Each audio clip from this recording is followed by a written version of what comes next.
It is something districts across Arkansas are wrestling with these days, declining enrollment and school closures. Tonight, Fort Smith School Board decided to move forward with a plan to right-size Carnall and Spradling elementary schools, meaning those schools will close at the end of this school year. 5 News reporter Lauren Spencer shows us why the district says it is a financially responsible decision and why some parents say it's a hit to the neighborhoods where these schools are located.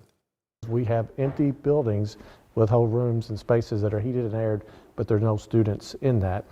As a result of the shift of neighborhoods, the shift of population, and we're down 500 students this year. Fort Smith Public School Superintendent Marty Mahan says right-sizing is trying to get their schools closer to 80% capacity to make sure they're optimizing their facilities. When a building is at 80% capacity, that triggers another thing at the state level, that they will provide 67% of funding for any renovation or updates. At Monday's meeting, the school board voted to right-size Carnall and Spradling Elementary. Starting next school year, Carnall students will attend Beard and Kavanaugh Elementary, while all Spradling students will move to Sutton. District leaders say those schools were chosen because of low enrollment and nearby campuses with room to absorb students. And it is an emotional thing. It'd be very difficult to lose your neighborhood school, so we want to honor that. Mahan says bigger schools can offer even more benefits for students. The larger the elementary school, the more after-school programming is provided.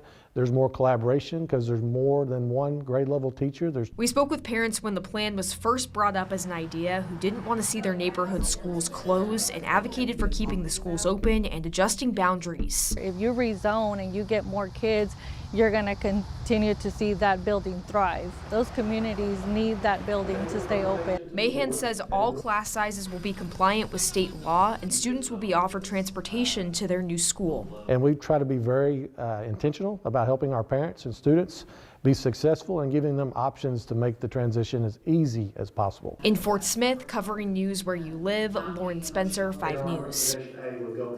District leaders say teachers displaced by the closures will be first in line for positions open within the district for next school year. As for the next steps, the district says it'll soon start meeting with parents and staff on what next year may look like.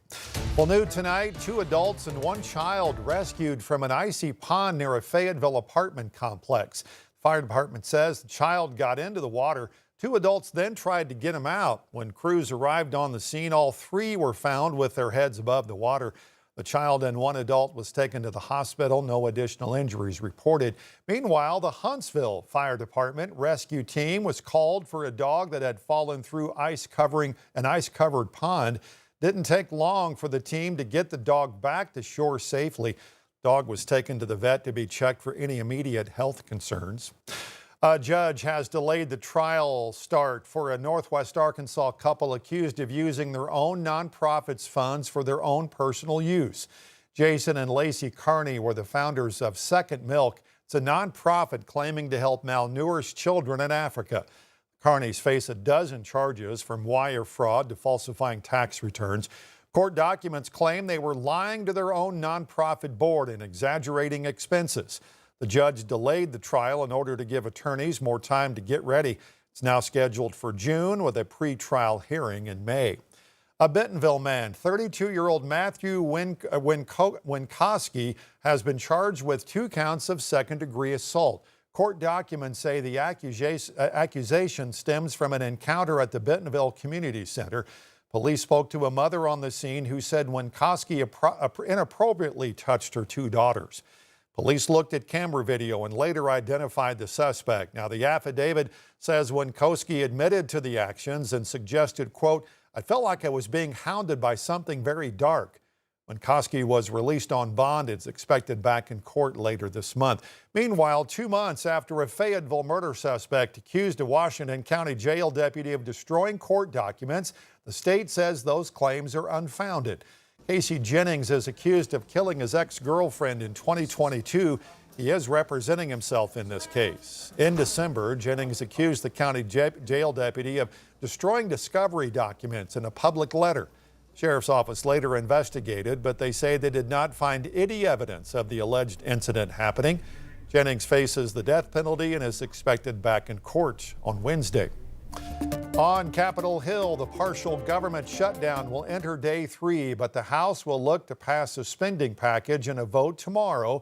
Funding for several big federal agencies has lapsed, including the Defense and State Departments. Speaker of the House Mike Johnson says he's confident the chamber can pass a bipartisan vote tomorrow. The debate over funding for Homeland Security, though, continues to be a key issue holding up talks after the 2 deadly shootings in Minneapolis involving federal agents. Taxpayer dollars should not be spent to brutalize and kill American citizens. Taxpayer dollars should be spent to make life more affordable for everyday Americans. The current deal extends funding for DHS for 2 weeks, gives Congress time to address concerns of reforms to ICE activity.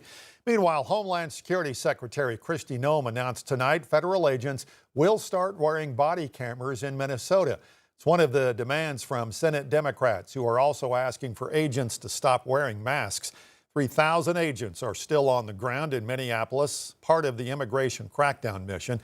President Trump weighed in on the issue of body cameras today. Well, it wasn't my decision. I would have, I leave it to her. They generally tend to be good for law enforcement because people can't lie about what's happening. So it's generally speaking, I think 80% good for law enforcement. But if she wants to do that, I'm okay with it. Federal agents already wear body cameras in certain cases. That, according to CBS News, DHS has body camera footage from multiple federal agents on the scene in Alex Preddy's death. Progressive protests, that is, have continued nationwide, and groups continue their call for support of the immigrant community. Here locally, more than 60 businesses have agreed to donate profits to a group called ARE, a nonprofit dedicated to advocacy for immigrants. Several businesses told us today they want to take part in Friday's nationwide ICE Out protest, but the winter storm made that difficult, so they decided to choose to donate to ARE instead. But after ARE posted the list of donors on their social media, a number of businesses noticed one-star reviews on Google. It's not stopping one Bentonville bookstore. I guess there's always fear, but I don't think that's going to stop us from, supporting what we think should be supported. And I think, people can see those one-star reviews and make a decision for themselves, whether they, see it as just trolling or if they stand by that, and we leave it up to the customer. Two Friends says they've donated 20% of their sales on Friday to that nonprofit. Meanwhile, some students at Fayetteville High School staged a walkout today against ICE activity. A freshman student organized the event, telling us he did it because, quote, some students feel scared to go to school. The organizer also told us students from ALLPS Innovation School were also involved. Comes 2 weeks after students staged a similar walkout at Bentonville High School. The Arkansas Department of Finance says the state's budget surplus is higher than what was forecasted, talking $149 million more than expected. DFA says the big game changer was that Christmas Eve Powerball jackpot winner in Cabot, which brought in $32 million in income tax for the state. Lottery does that every week for us. So winners are constantly going to that claim center, claiming prizes, whether it's $50,000, $500,000, they withhold state income tax and transfer it to us at the end of the week. This was just one that we really noticed. DFA also says a state extension on the tax filing period due to severe weather last year was also a factor in the surplus increase. Voters in the River Valley will hit the ballot boxes to vote on the Republican candidate for District 26 state Senate race tomorrow. Brad Simon go up against Wade Dunn in that runoff. Whoever wins will face independent Adam Watson in the final election next month. We asked Sebastian County election leaders how the winter weather has affected early voting so far. The early vote site that we have the first day was definitely affected. We only had 50 on the turnout, but then after that, things started clearing up pretty good, and we had 415 total votes as of Friday. So it's starting to uptick, and we've got a pretty good turnout so far today. So we expect people to turn out pretty heavily tomorrow.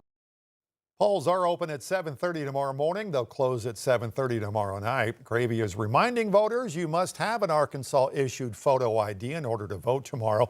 And you should already received a card in the mail from your county clerk confirming you're registered to vote. You can find voting sites in all of the district's counties on our website at 5newsonline.com.